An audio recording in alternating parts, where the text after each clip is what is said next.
हमने उस गरुड़ को इतने महत्वपूर्ण कार्य के लिए भेजा ही क्यों? विमाता कद्रू हम देवताओं को कभी मना नहीं कर पाती, पर अपने उस दास की बात मानेंगी वो? गरुड़ दास नहीं, दूत बनकर गया है देवराज। क्या आपको सच में विश्वास है मुनिवर? विमाता कद्रू दास और दूत के अंतर का सम्मान कर पाएंगे? अपनी विमाता पर अविश्वास अकारण है पुत्र। कद्रू भी हम सब की भांति प्रभु विष्णु की भक्त है और उनके कार्य में व्यवधान नहीं उत्पन्न करेंगी वो।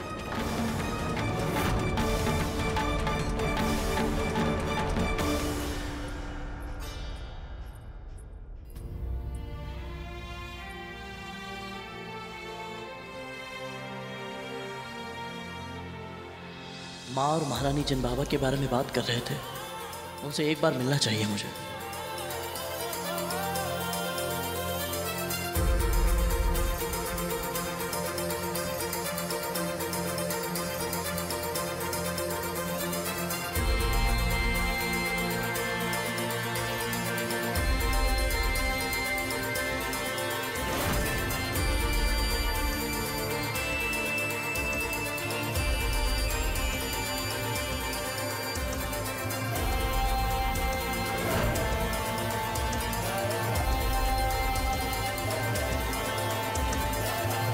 देखा प्रभु, लगता है गरुड़ गुरु दत्तात्रेय का आशीर्वाद पा ही लेगा।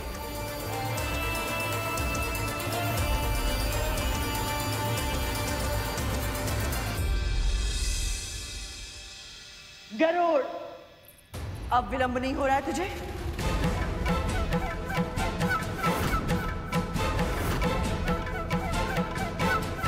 आइए महारानी।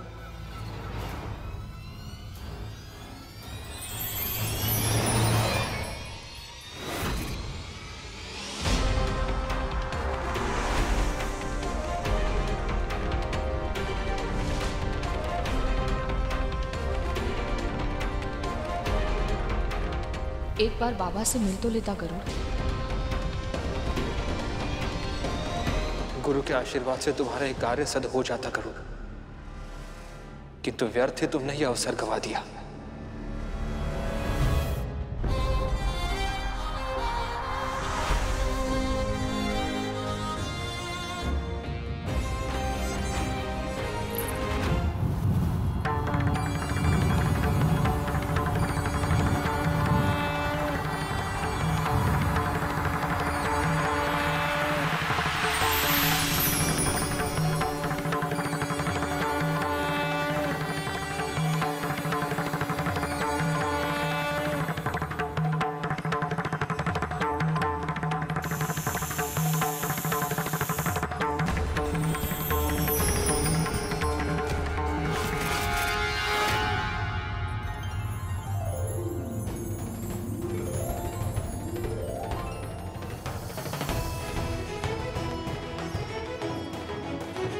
माँ,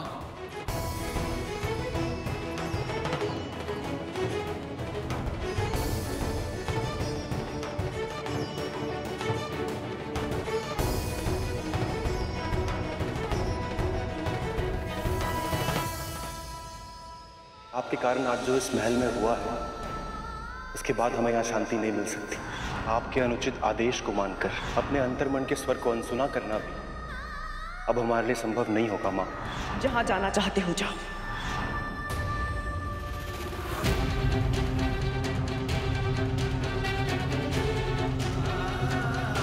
सुखी रहे। माँ, कैसे हैं आप? बस बस, अधिक चिंता जताने की आवश्यकता नहीं है। मैं जानती हूं कि तू कितना चिंतित है अपने परिवार के लिए और अपनी इस मां के लिए। भैया, आपकी विमाता मां विंता के छोटे पुत्र गरुड़ का प्रणाम स्वीकार करें।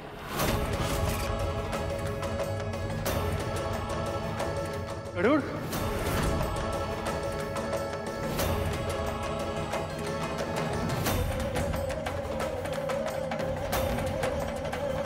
इसे अपने हृदय से तो ऐसे लगा रहा है जैसे ये इसका सगा भाई हो।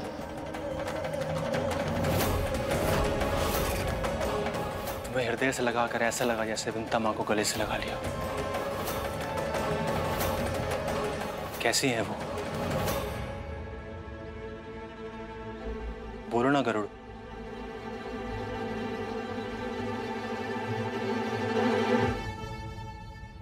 दासत्व का धागा तो माता कद्रू ने गरुड़ को भी अपना दास बना लिया।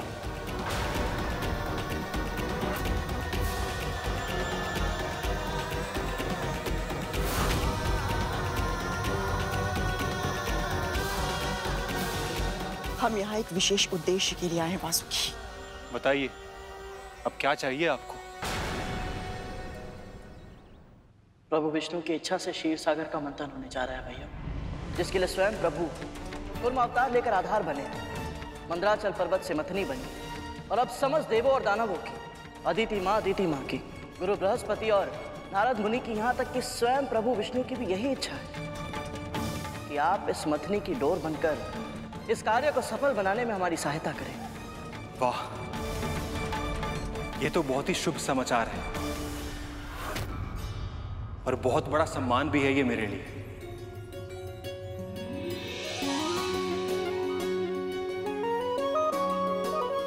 मैं जानता था भैया आप मुझे निराश नहीं करेंगे। चलिए शीघ्र ही चलते हैं।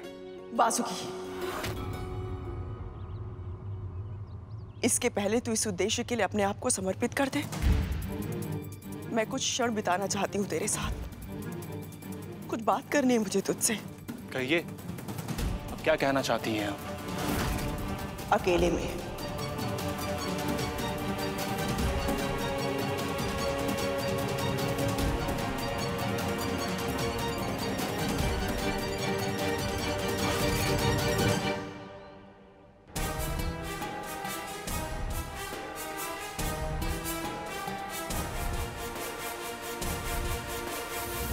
जब मैं वासुकी भैया के साथ पहुंचूंगा तो सभी देव और दानव अच्छी तरह से समझ जाएंगे कि मैं सब कुछ कर सकता हूं। उस गरुड़ के हाथों में दासत्व का बंधन देखकर तूने अपनी मां को दोषी मान लिया। तूने ये जानने का प्रयास भी नहीं किया कि तेरी मां को, तेरे भाइयों को उस गरुड़ की वजह से कितना कुछ सहना पड़ा है। तख्तू, धूमल, तेरे अन्य भाई, उनके प्राण में कैसे मृत्यु के मुख से लेकर आई हूं, ये मैं जानती हूं। क्या हुआ था मेरे भाइयों को मां? अब चिंता करने की आवश्यकता नहीं है। संकट बहुत कठोर था, किंतु मैंने जीवित पुत्रिका का व्रत किया, उनके प्राण बच गए। और अब मैं नहीं जानती कि ये व्रत भविष्य में पर्याप्त होगा भी या नहीं।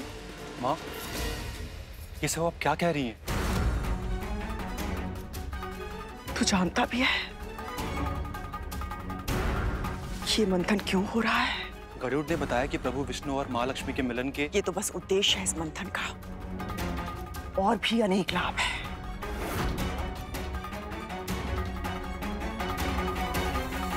इसका सबसे बड़ा कारण है अमृत।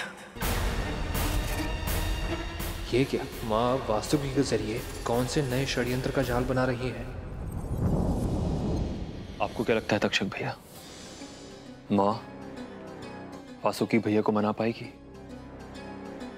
मेरा भी रोम रोम यही प्रार्थना कर रहा है कालिया। यदि वासुकी भैया ने माँ की आज्ञा नहीं मानी तो माँ कभी उनका मुंह भी नहीं देखेंगे। तख्तू, धूमल, तुम दोनों को क्या लगता है माँ मना पाएगी वासुकी भैया को? चुप क्यों हो? बोलो। क्या हुआ तुम दोनों को? ऐसे चुप क्यों खड़े हो? तुम भी उस बूढ़े से भयभीत हो? बताओ। बताओ। धूमल, इन्हें क्या पता है गुरु दत्तात्रेय के विषय में? कुछ मत बोल तख्तू, चुप रहने में ही हमारे प्राणों की भलाई है।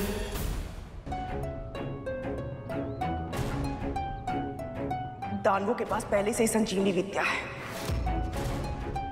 किंतु अब केवल देवताओं को अमृत प्राप्त ना हो जाए, इसके लिए मंथन में अपना योगदान देना स्वीकार किया उन सबने।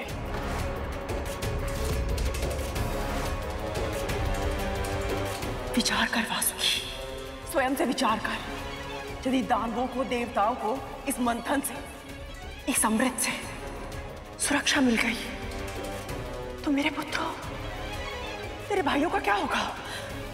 उनकी रक्षा कौन करेगा? रक्षा करने वाला अमृत नहीं है मां, केवल ईश्वर है। शिव है तो सब कुछ संभव है।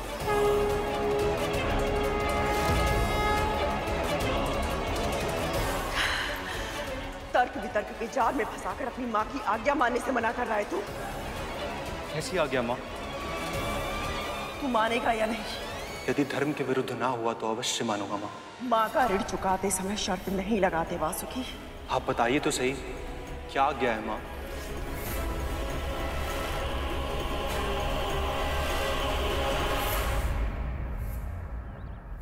वासुकी भैया को शीघ्र आना चाहिए, उनकी प्रतीक्षा हो रही है।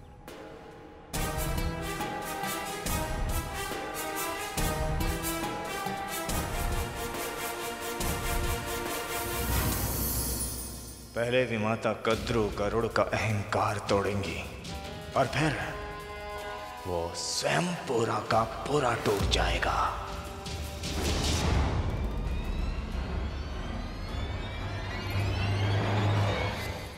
तू उस गरुड़ के साथ नहीं जाएगा।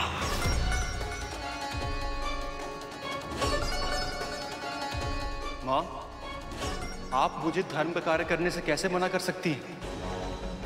आपको तो गर्व होना चाहिए कि इतने शुभ लक्ष्य की प्राप्ति के लिए आपके पुत्र को चुना गया है। अवश्य होता वासुकी, यदि तुझे सम्मान के साथ आमंत्रित किया जाता। देवताओं को प्रभु विष्णु ने स्वयं आमंत्रित किया। दानवों को बुलाने के लिए स्वयं नारद मुनि दौड़े दौड़े चले गए, किंतु तुझे आमंत्रित करने के लिए किसे भेजा गया? मेरे अपने ही दास को। इससे क्या अंतर पड़ता है मां? अंतर पड़ता है वासुकी, अंतर पड़ता है। बचपन से मैंने तुम सबको एक ही शिक्षा दी है। खड्गेन आक्रम में भुंजीता, वीर भोग्या वसुंधरा। शस्त्र के बल पर ही पुरुषार्थ करने वाले विजयी होकर इस पृथ्वी का भोग करते हैं। इसलिए तुम सबको इतना शक्तिशाली बनना होगा कि सबको पराजित करके त्रिलोक पर अपना राज स्थापित कर सको। इन खुली आंखों ने एक ही स्वप्न देखा है, मेरे पुत्र इतने शक्तिशाली, इतने सामर्थ्यवान बने कि इस पूरी सृष्टि को झुककर उनका और उनकी मां का सम्मान करना पड़े। जब तक तुझे वहां पूरे आदर के साथ आमंत्रित नहीं किया जाता, तू नहीं जाएगा वहां। मां, प्रभु विष्णु के कार्य में अवरोध नहीं, सहायक बनना चाहिए। मैं भी यही चाहती हूँ वासुकी, मैं भी यही चाहती हूँ, और तेरे चुनाव से मैं प्रसन्न भी बहुत हूँ। किंतु आज तक तेरी माँ को वो सम्मान नहीं मिला जो अदिति दीदी और दीदी को मिला है। तू तो जानता है ना, ये संसार उन्हीं का सम्मान करता है जिनकी भुजाओं में बल होता है। जब तक स्वर्ग पर देवताओं का राज था, तब तक अदिति दीदी सबसे शक्तिशाली थी। देवी अदिति की, देवी अदिति की। और जैसे ही दानवों का राज हुआ, सारी शक्ति दीदी के पास चली गई। राजमाता दीदी की, राजमाता दीदी की। पर अब पहली बार ऐसा अवसर आया है जहां समस्या बहुत बड़ी, उसे सुलझाने का सामर्थ्य केवल मेरे पुत्र में है। उन सभी ने अब तक ना तो केवल शक्ति को पहचाना है और ना ही इसके कारण मेरा सम्मान किया है, किंतु अब मैं सबको विवश कर दूंगी। मैं सदैव अदिति दीदी और दीदी के सामने झुकते आई हूं, किंतु अब ये संसार मेरे सामने झुकेगा। तुझे बुलाने के लिए उस दास को भेजकर उन्होंने मेरे नागपुत्रों का अपमान किया है, किंतु अब उन्हें समझाना होगा कि इस अमृत पर मेरे पुत्रों का भी उतना ही अधिकार है जितना उनके पुत्रों का है। और यदि ऐसा नहीं हुआ तो ना तो मेरा पुत्र इस मथनी की डोर बनेगा, ना ही अमृत बाहर आएगा, और ना ही देवी लक्ष्मी। मुझे आश्चर्य हो रहा है कि माँ अपने स्वार्थ के लिए इस सीमा तक जा सकती है।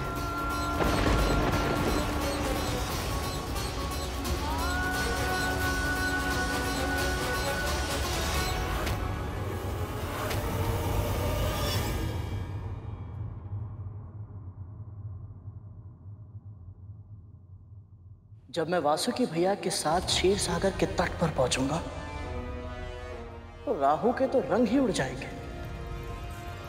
वो पहले से मेरी इतनी प्रशंसा कर रहा था, अब तो मेरी प्रशंसा के गीत गाने लगेगा।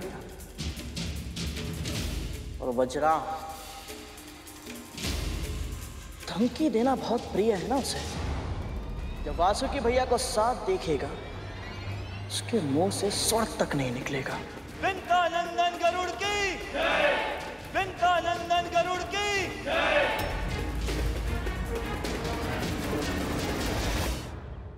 आ गए आप? चलिए, बहुत विलंब हो रहा है, शीघ्र चलते हैं। मैं अकेले ही लौटना होगा गरुड़। अकेले अर्थात? मैं तुम्हारे साथ नहीं चलूंगा।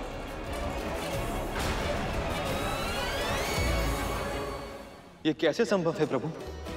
मैंने कभी सोचा भी नहीं था कि मेरा छोटा भाई वासुकी मां के बहकावे में आ जाएगा। उसने तो गरुड़ के साथ जाने से ही मना कर दिया। संसार में जिसकी कामना होती वह कभी भी आसानी से नहीं मिलता शेष।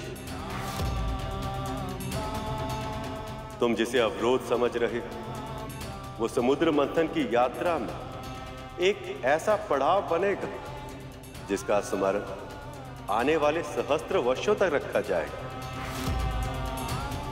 वासुकी ने अपनी मां की आज्ञा का पालन करके न केवल उनका मान बढ़ाया बल्कि ऐसी घटनाओं की श्रृंखला का आरंभ किया जिसके दूरगामी परिणामों की कल्पना करना इस समय असंभव है। आप मेरे साथ चलने के लिए मना कर रहे हैं?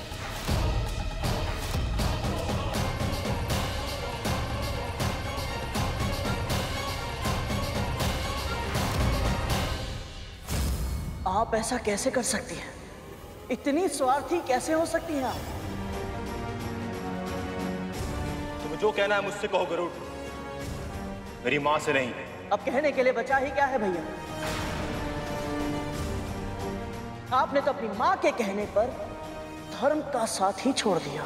धर्म के बारे में उपदेश देने का अधिकार तुझे किसने दिया? अपनी मां की सिखाई हुई बातों को तोते की तरह रटता रहा है तू। इसके अतिरिक्त धर्म के बारे में जानता ही क्या है? मत भूलना, जिसके बारे में तू बात कर रहा है ना, या जिससे प्रश्न कर रहा है, उसने वर्षों तक महादेव की तपस्या की है। क्या लाभ ऐसी तपस्या जिससे इतना भी ज्ञान नहीं मिल पाया कि किसकी आज्ञा माननी चाहिए और किसके सुझाव को अस्वीकार करके फेंक देना चाहिए।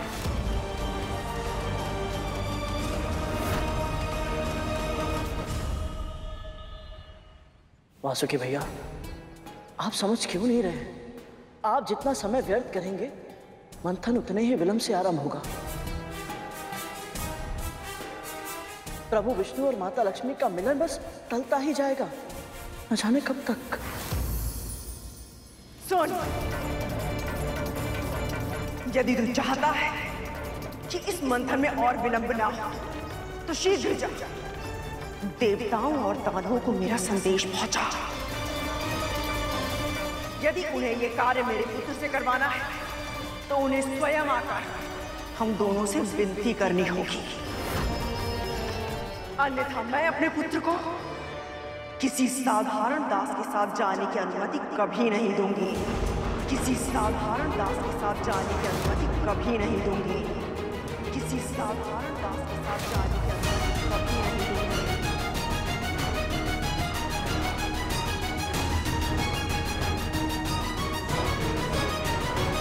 अभी कुछ समय पहले तक मैं आपकी विमाता का छोटा पुत्र था, आपका भाई था जिसे आपने अभी अभी अपने हृदय से लगाया, तो अब मैं एक साधारण दास से अधिक और कुछ नहीं। तुम्हें मेरी माँ की शर्त का पता चल चुका है गरुड़। अब यदि विलंब नहीं चाहते तो समय नष्ट मत करो। जाओ, जाकर देवताओं और दानवों को बुला कर लाओ।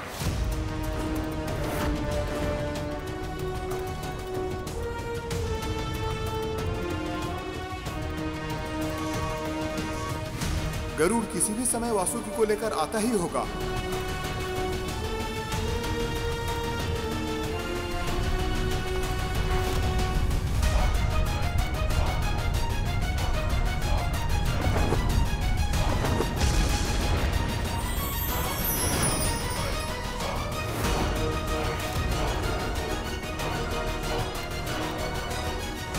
अरे अवतार पुरुष, क्या हुआ? असफल ही लौट आए? ऐसा प्रतीत होता है जैसे वासुकी और विमाता कद्रू ने इसे इसका स्थान दिखा दिया।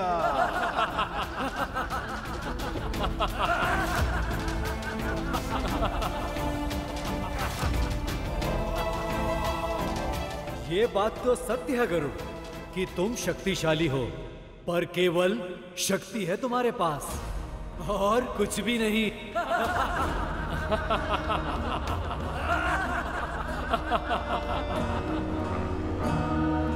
हाँ, मंदराचल को उठाया था तुमने, पर वो एक बार का चमत्कार था।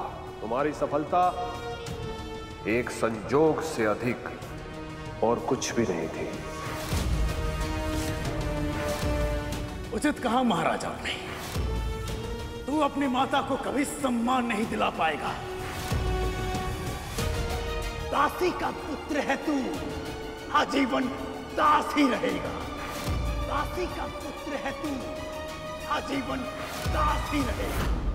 दासी का पुत्र है तू, दासी पुत्र गरुड़, दासी पुत्र गरुड़, दासी पुत्र गरुड़।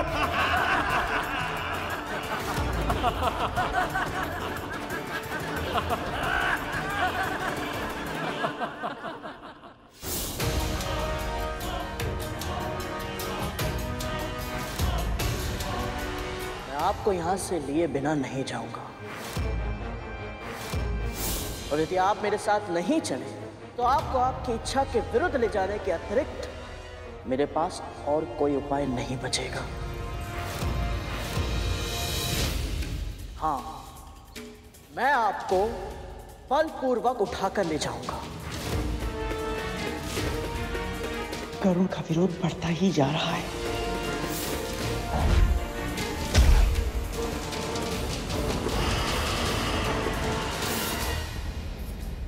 तू मेरे पुत्र पर बल प्रयोग करेगा और मैं तुझे करने दूंगी। प्रयास करके देखिए।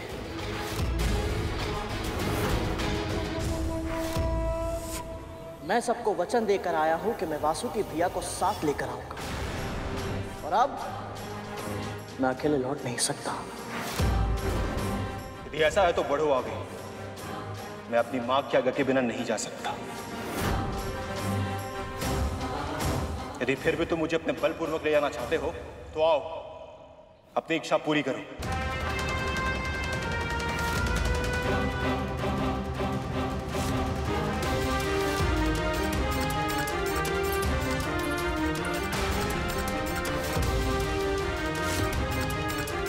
मेरे पुत्र के निकट जाने का प्रयास भी मत करना। दास, चेष्टा कीजिए और रोक कर दिखाइए महारानी।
कहीं सच में ये मेरे पुत्र को उठाकर ना लेकर जाए।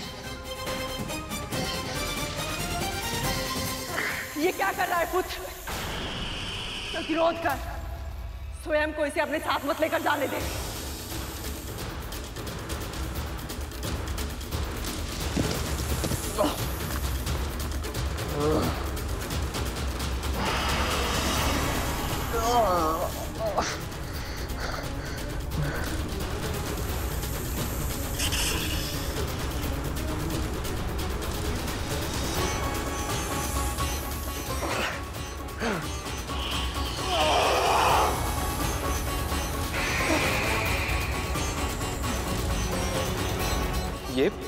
ये कैसे संभव?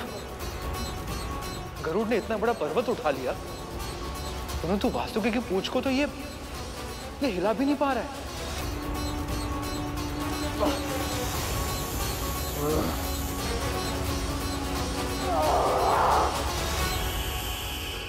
जब गरुड़ ने मंदराचल पर्वत उठाया था, तब उसके हृदय में मैं बसा था, पर इस समय उसके हृदय में अहंकार बसा है। और अहंकार वो दीमक होता है जो व्यक्ति को भीतर ही भीतर कब खोखला कर दे, व्यक्ति को स्वयं पता नहीं चलता।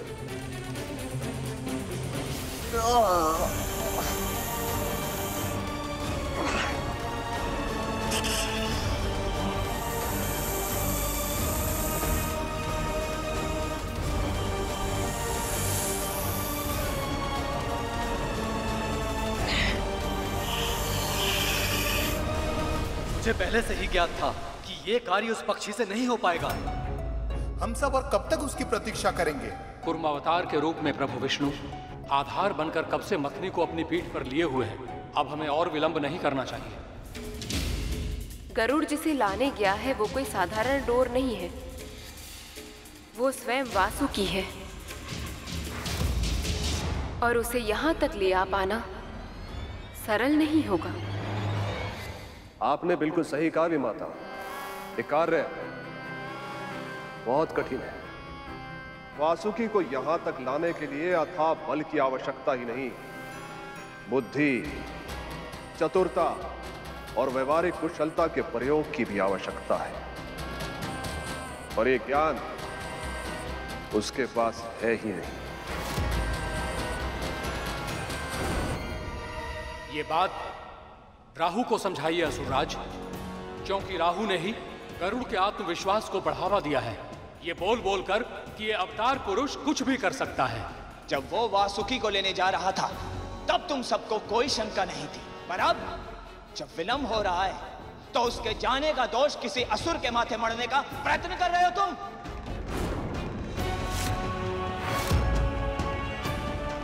शांत हो जाइए आप सब। अब तक गरुड़ वापस क्यों नहीं लौटा, इस पर विचार विमर्श और तर्क वितर्क करने के स्थान पर हम सबको वहां जाना चाहिए और विलंब के कारण का पता लगाना चाहिए।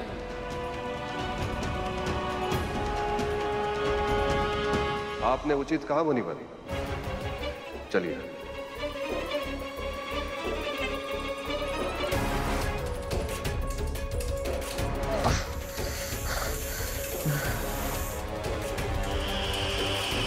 ये कैसे संभव है? क्या वासुकी भैया मुझसे भी ज्यादा शक्तिशाली है?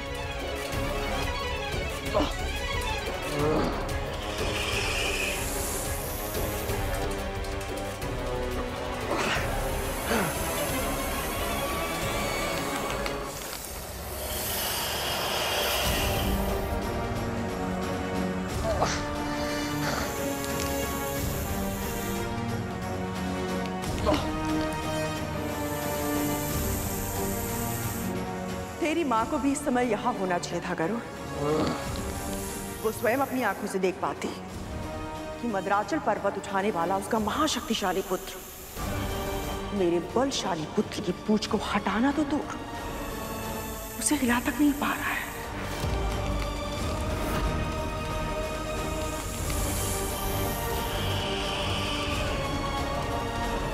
मैं कब से प्रयत्न कर रहा हूं, लेकिन अपना आकार बड़ा क्यों नहीं कर पा रहा हूं मैं?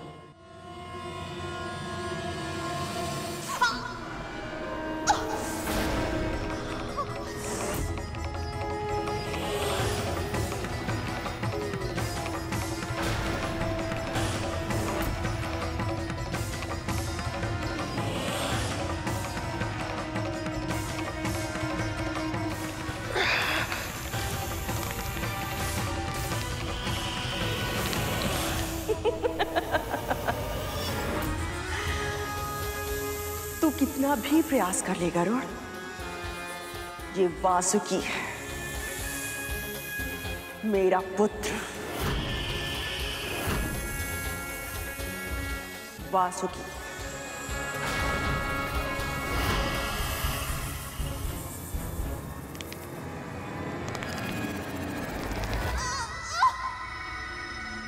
ये क्या हो रहा है? कौन कर रहा है ये सब?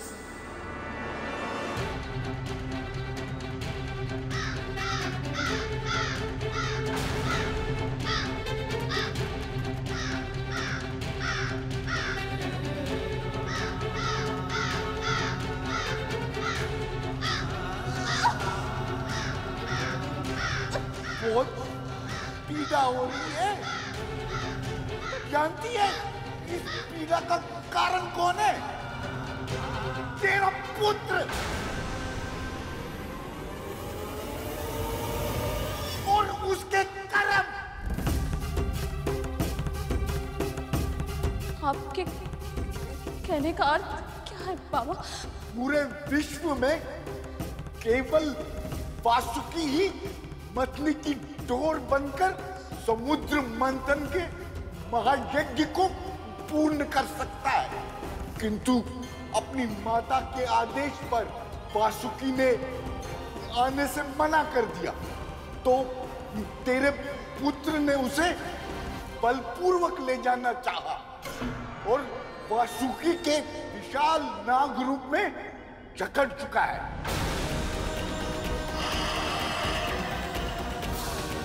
तेरे पुत्र को भ्रम है कि उसको वासुकी ने जकड़ रखा है। वास्तव में उसे उसके अहंकार ने पकड़ रखा है।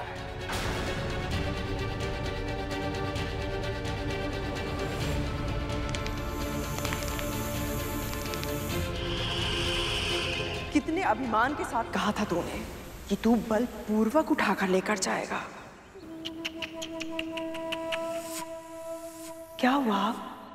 हाँ, अब तू किस मुंह से अपनी माँ के सामने जाएगा? कितनी प्रसन्न थी वो। मेरे पुत्र ने मंदराचल पर्वत उठा लिया है, खीर बांटते फिर रही थी वो सब में, किंतु अब क्या करेगी वो? रोएगी जीवन भर, केवल आंसू बहाएगी वो।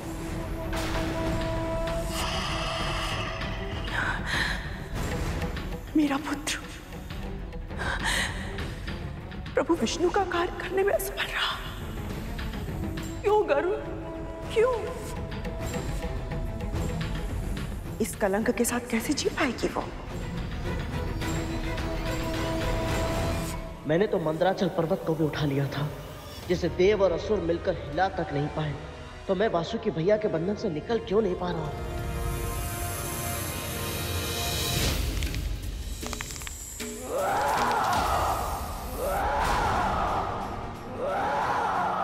सुना, सुना,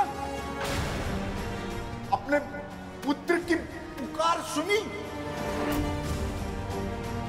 किंतु ये उसकी पुकार नहीं है, उसके भीतर के अहंकार की पुकार है। ऐसा नहीं हो सकता बाबा। मैंने अपने पुत्र को अच्छे संस्कार दिए हैं, समझाया है उसे, यदि अरे स्वर्ग में से कोई भी दोष उसके भीतर गए तो उसका जीवन नष्ट हो जाएगा। यदि शीघ्र तूने कुछ नहीं किया तो तेरे पुत्र का पतन निश्चित है। ऐसा नहीं हो सकता।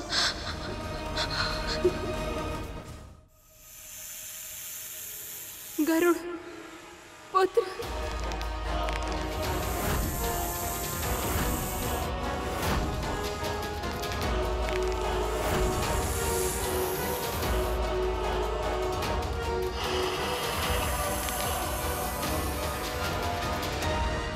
मुझे अपने पुत्र पर गर्व है बाबा, क्योंकि उसने सद्गुण अपने पिता से लिए हैं और माँ से लिए हैं। प्रायश्चित के बाद वाली विनम्रता, वो अपने संस्कार नहीं भूल सकता, कभी नहीं। संस्कार नहीं भूल सकता। अपने पुत्र को देखकर अंधी हो जाती है तू, और उसका स्वर सुनकर बैरी हो जाती है तू। तभी न तुझे दिखाई दिया न सुनाई दिया।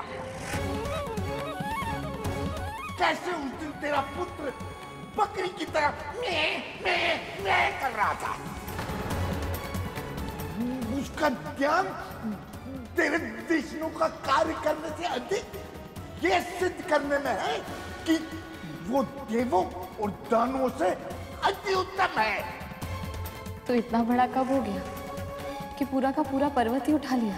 जब तक आपका आशीर्वाद मेरे साथ है माँ, ऐसा कोई कार्य नहीं जो मैं ना कर पाऊँ।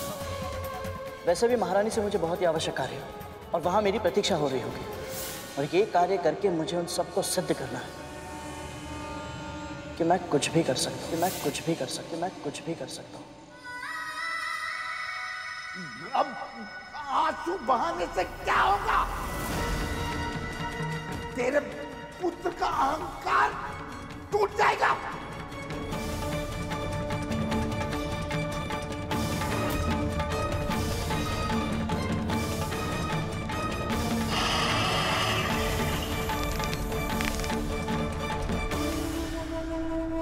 कसके पुत्र और कसके ताकत बढ़ाओ।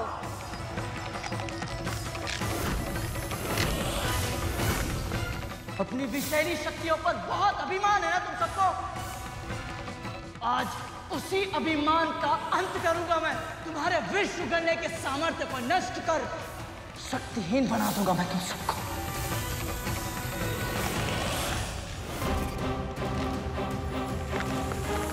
ऋषि कश्यप को अगली संतान के रूप में ऐसा पुत्र देना जो इंद्र से सहस्त्र गुणा अधिक शक्तिशाली और बुद्धिमान हो, शक्तिशाली और बुद्धिमान हो।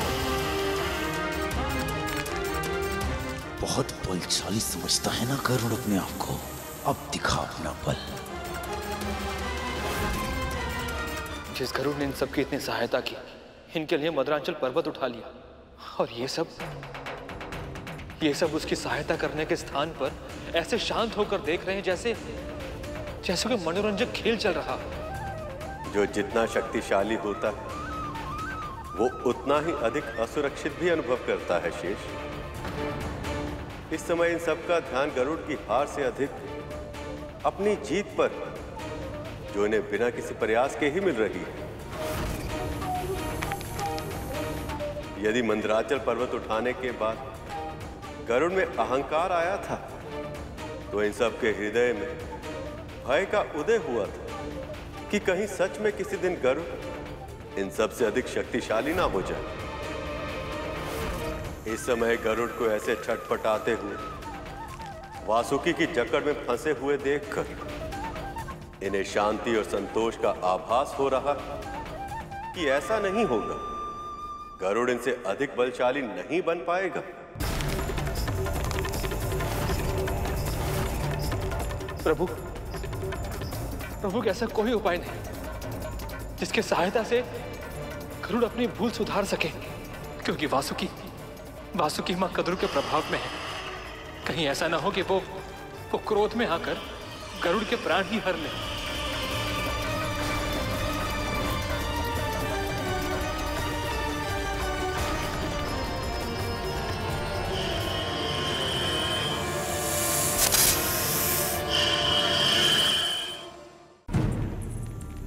गरुड़ पुत्र,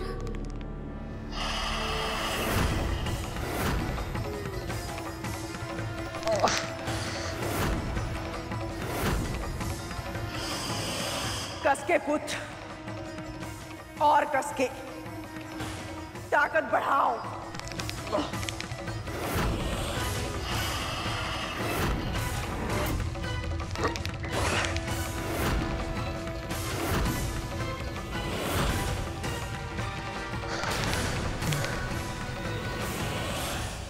मैं जानती हूँ बाबा,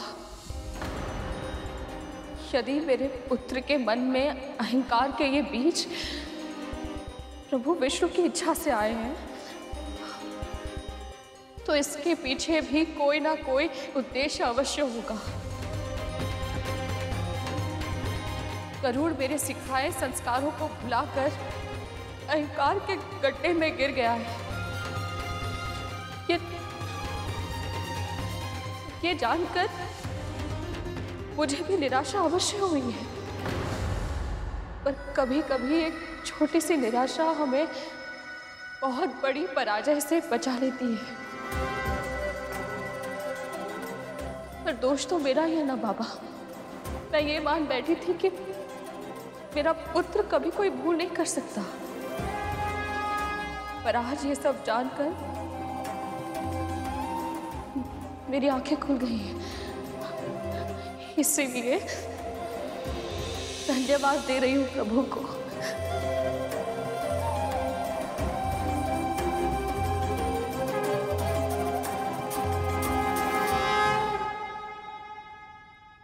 अद्भुत है इनका विश्वास, अद्भुत है इनकी भक्ति। इतना दुख पाकर भी इसे आपका आशीर्वाद समझकर स्वीकार कर रही है ये। भक्तों की ऐसी भक्ति ही मुझे भगवान बना देती। जिस पुत्र की देवी विंता जैसी मां हो, बुराई भले ही उसको छू ले, पर उसके हृदय में स्थान नहीं बना सकती।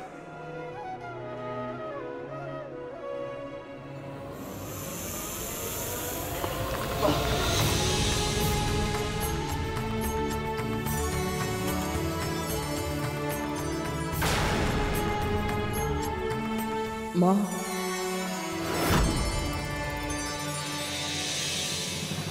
अहंकार पतन का कारण होता है। अपने चारों ओर देखकर कुछ वृक्ष अहंकार से तने खड़े हैं, किंतु कुछ वृक्ष स्वाभिमान और विनम्रता का संतुलन स्थापित कर वायु के साथ झूल रहे हैं। जब आंधी आएगी तो तने हुए शीश वाले वृक्ष धूल में मिल जाएंगे, परंतु अपने लचीलेपन के कारण विनम्र वृक्ष वायु के वेग के साथ झुक जाएंगे और आंधी बीत जाने पर फिर से खड़े हो जाएंगे। मंदराचल पर्वत को भले ही मैं यहाँ पर उठा कर लाया, परंतु इसे मथना तो देवता और दानवों को ही है। और यदि आप मेरे साथ नहीं चले, मैं आपको बलपूर्वक उठाकर ले जाऊंगा। मुझे क्षमा कर दीजिए माँ, मैं आपके दिए संस्कारों को भूल गया।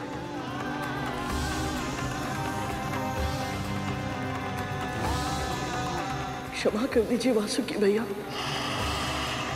मैं आपको समझने में बहुत बड़ी भूल कर बैठा।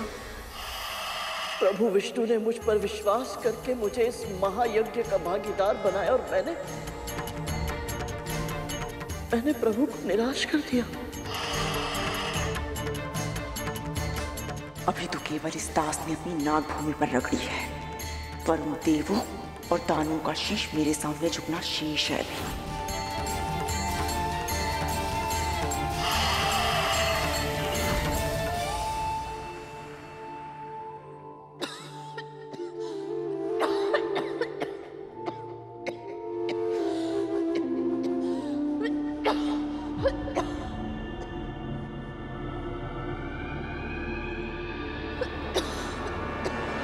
देख क्या रही हैं?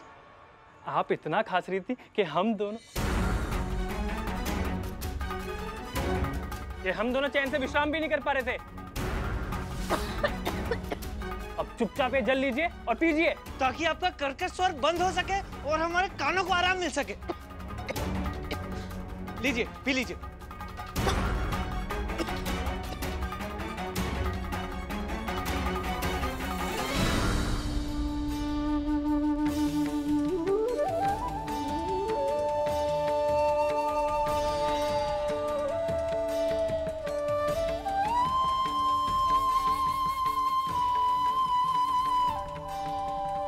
धूमल, अब मुझे पता लगा ये गरुड़ आसमान में इतना ऊंचा क्यों उड़ लेता है।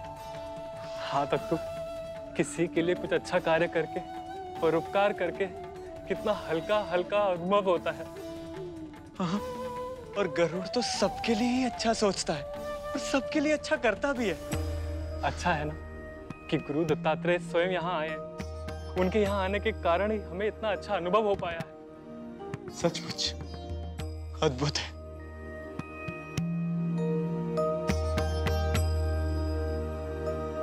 जिस कुटिया के आसपास मैं और तक्षक भैया पहुंच भी नहीं पा रहे, ये दोनों वहां आराम से घूम रहे हैं। गरुड़ पुत्र,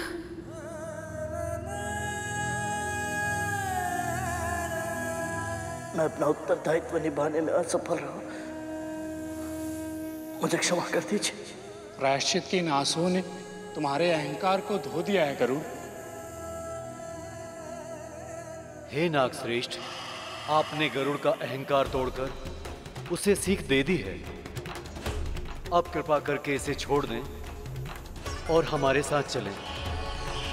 वासुकी चाहें तो भी हमारे साथ नहीं चल पाएंगे। गरुड़ ने इन्हें अपने साथ ऐसे उलझा लिया है कि वो स्वयं अपनी गांठें नहीं खोल पा रहे हैं। इन्हें सहायता की आवश्यकता है। असुरराज, आप वासुकी की सहायता क्यों नहीं करते? संकट के समय सदैव हम असुरों की ही स्मृति क्यों होती है आपको? देवराज इंद्र को प्रयास करना चाहिए। वैसे भी बहुत विश्वास के साथ कहा था इन्होंने कि ये ही वासुकी को वापस लेकर आएंगे।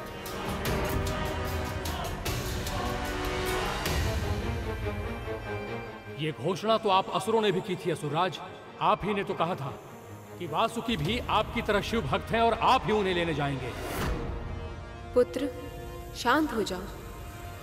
तुम्हारे सुलझाने से समस्या नहीं सुलझेगी।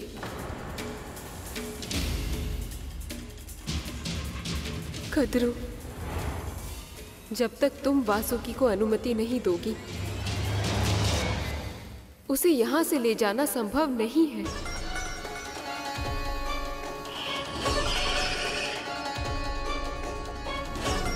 मैं जानती हूँ दीदी, आप सभी को यही लग रहा है ना कि मैं प्रभु विष्णु के कार्य में अवरोध उत्पन्न कर रही हूँ,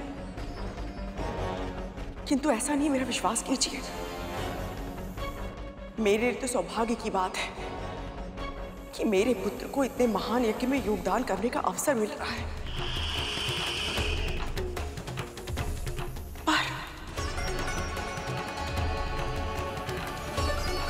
पर क्या देवी? पर एक माँ का हृदय अपने सभी पुत्रों के लिए चिंतित रहता है। मुझे केवल एक ही बात का भय है कि कहीं मेरा एक पुत्र मेरे अन्य सभी पुत्रों की मृत्यु का कारण ना बन जाए। कद्रू, ये कैसी अनर्गल बातें कर रही हो तुम? क्यों? क्या ये सत्य नहीं है कि देवता और दानव मेरे वासुकी को दो विपरीत दिशाओं में खींचेंगे ताकि वो क्षीर सागर का मंथन कर सके और उन्हें अमृत प्राप्त हो सके?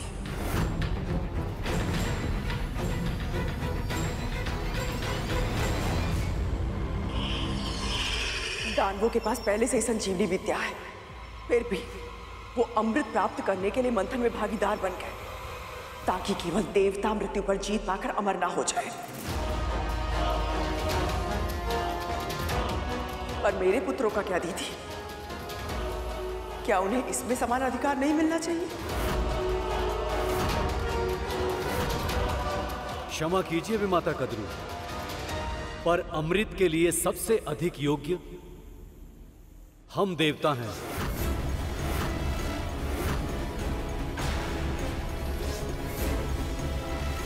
संजीवनी विद्या हमारे गुरुदेव की तपस्या का फल है, पर इसका अर्थ ये नहीं है कि हम अमृत पर अपना अधिकार छोड़ दें।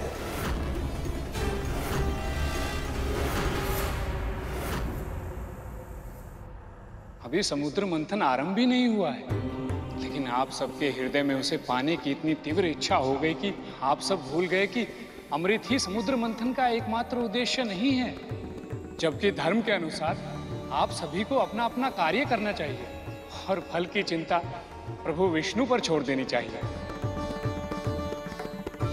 आप सब जानते हैं प्रभु किसी के साथ अन्याय नहीं होने देंगे। सबको उनके कर्मों के अनुसार फल अवश्य मिलेगा। सुना तुमने कद्रू? हो गया तुम्हारा मन शांत? क्या हुआ? अब शांत क्यों? कुछ कहते क्यों नहीं? नहीं, क्या चाहती हो? हम सब तुम्हारे सामने हाथ जोड़े, तुम्हारी आरती उतारे। आरती करने की आवश्यकता नहीं है दीदी, किंतु हाँ, मेरे पुत्रों के लिए समान सम्मान की आवश्यकता अवश्य है, जो देवताओं ने दानवों को दिया था।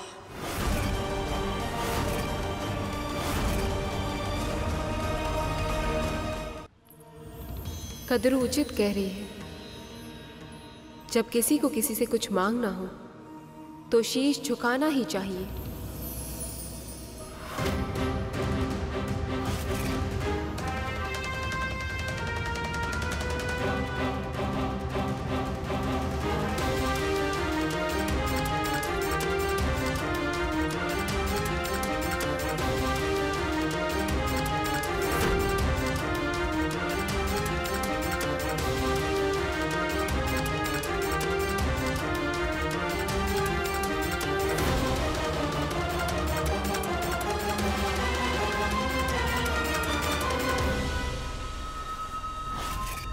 यही तो मैं चाहती थी कि गरुड़ और सभी देवता असुर मेरे और मेरे पुत्र के सामने शीश झुकाएं।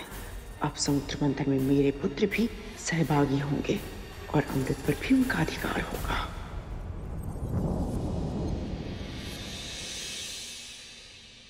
क्या हुआ शेष? तुमने दृष्टि क्यों फेर ली? प्रभु, सम्मान तो अर्जित किया जाता है ना। इस प्रकार किसी की विवशता का लाभ उठाकर मांगा नहीं जाता, जैसे मां इस समय कर रही। मुझे लगा था गरुड़ का अहंकार टूटते हुए देख इन्हें भी अपनी भूल का आभास हो जाएगा, पर दूसरों की भूल से सीखने के लिए मन में यह आभास भी होना चाहिए कि हम कुछ अनुचित कर रहे हैं। पर देवी कद्रू के दृष्टिकोण से वो जो कुछ भी कर रही हैं वह उचित ही है। प्रभु, तो फिर मैं ये आशा करता हूं कि गरुड़ की तरह इन्हें भी अपनी भूल का आभास हो जाए। मैं तुझे अनुमति देती हूँ पुत्र, गरुड़ को छोड़ दे और जा इनके साथ। मेरा आशीर्वाद सदैव तेरे साथ है।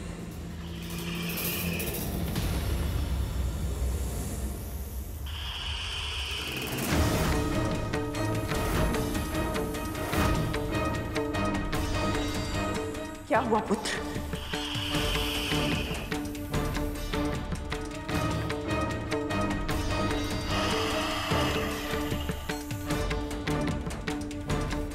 मैं गांठ छुड़ाने में तेरी सहायता करती हूँ।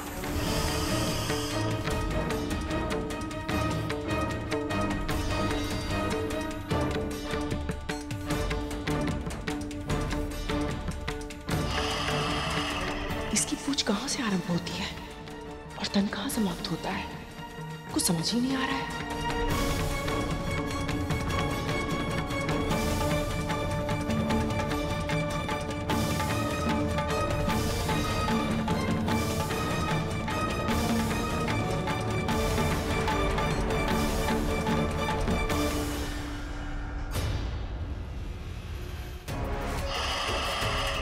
करुण को कष्ट पाते देखकर मैं इतना खो गई थी कि मुझे आभास ही नहीं हुआ कि इस पूरी प्रक्रिया में मेरे पुत्र को कितना कष्ट हो रहा होगा।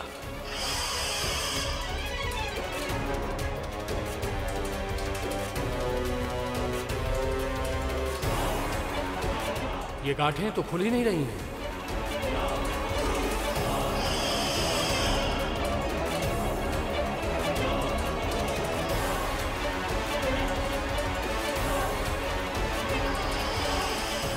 अब क्या होगा भ्राताश्री?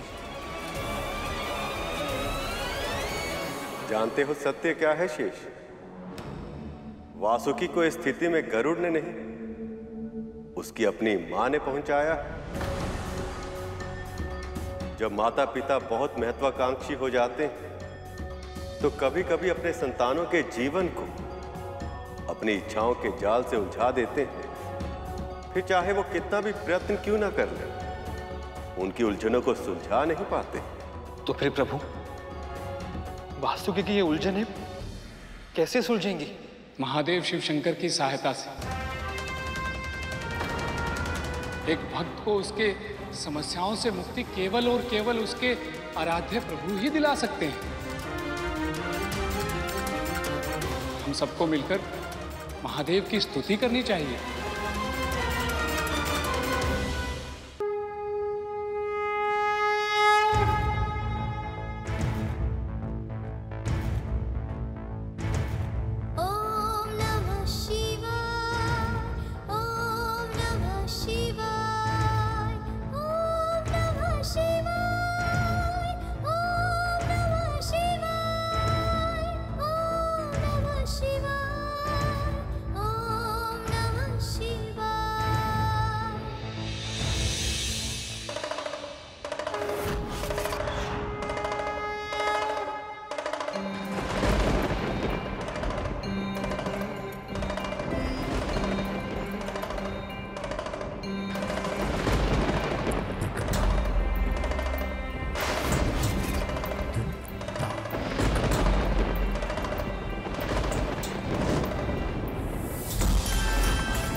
हे महादेव शिव शंकर, मेरे पुत्र की सहायता कीजिए। समुद्र मंथन की डोर बनकर प्रभु विष्णु के कार्य में योगदान देना ही इसकी नियति है। कृपया इस पर कृपा कीजिए।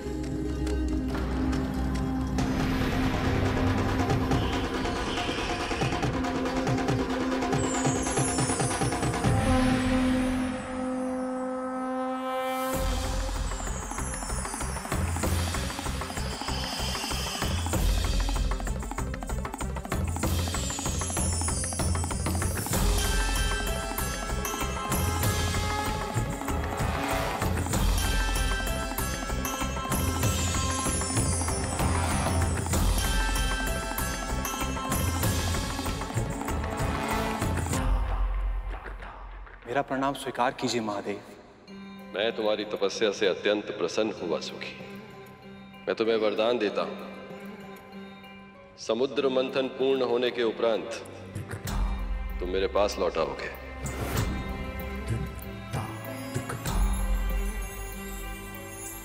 प्रभु, आपने ये वरदान देकर संसार का सारा धन दे दिया है मुझे। अब मुझे कुछ नहीं चाहिए महादेव। मुझे मेरे शिव मिल गए, अमृत मिल गया मुझे। शस्त्र के बल पर ही पुरुषार्थ करने वाले विजयी होकर इस पृथ्वी का भोग करते हैं। इसलिए तुम सबको इतना शक्तिशाली बनना होगा कि सबको पराजित करके स्त्रीलोक पर अपना राज स्थापित कर सको। मैं चाहे कितनी भी सीख दे दूं अपने पुत्र को, पर स्वर तो वो विंता के ही बोलते हैं। वासुकी कैसे अमृत के लिए मना कर सकता है? किंतु मुझे ही कुछ ऐसा करना होगा जिससे मेरे बाकी पुत्रों को अमृत प्राप्त हो सके।